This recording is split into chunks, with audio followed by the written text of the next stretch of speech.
The articulated skeleton. Again, start at the top, frontal bone, coronal suture. You can see the orbits are anterior, of course, it gives you the anterior skull view.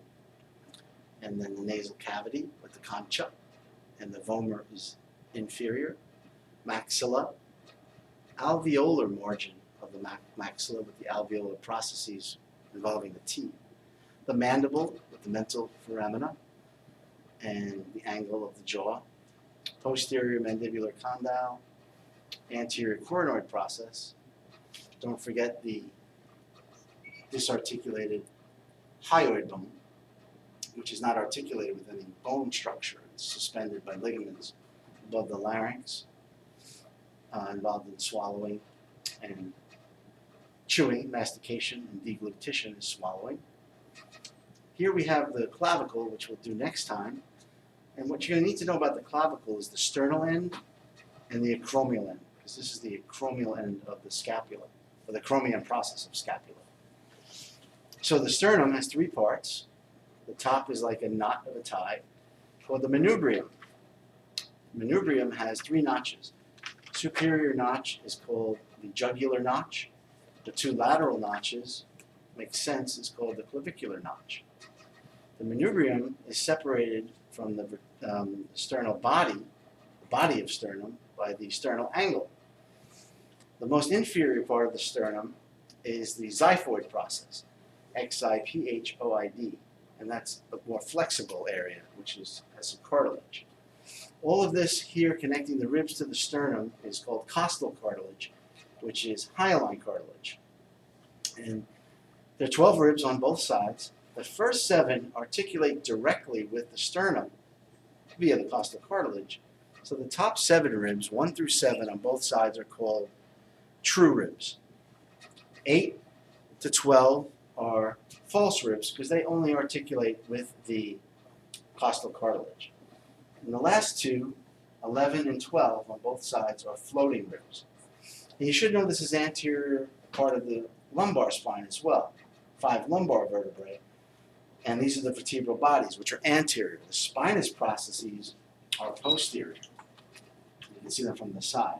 Again, Atlas C1 does not have a spinous process. It has a posterior tubercle. But every other vertebrae down to L5 have spinous processes. Like the cervical spinous processes are bifid. The 7th cervical vertebra does not have ribs attached. And it's the longest posteriorly spinous process, so we call that the vertebral prominence. Now the thoracic vertebrae start to have their spinous processes drift downwards or face downward. So they look more like an elephant from the back. Lumbar is more horizontal, and they look more like a giraffe.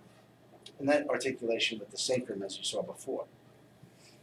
The ribs attach posteriorly to the thoracic transverse processes and the thoracic vertebral bodies. So there's articulating facets posterior.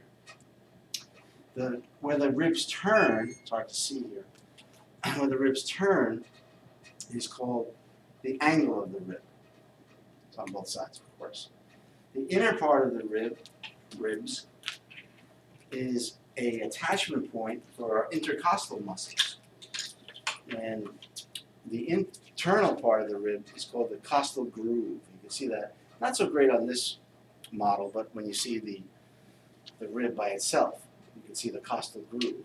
And there's a tubercle that's posterior as well. So those are some of the parts on your list that you need to know for the rib.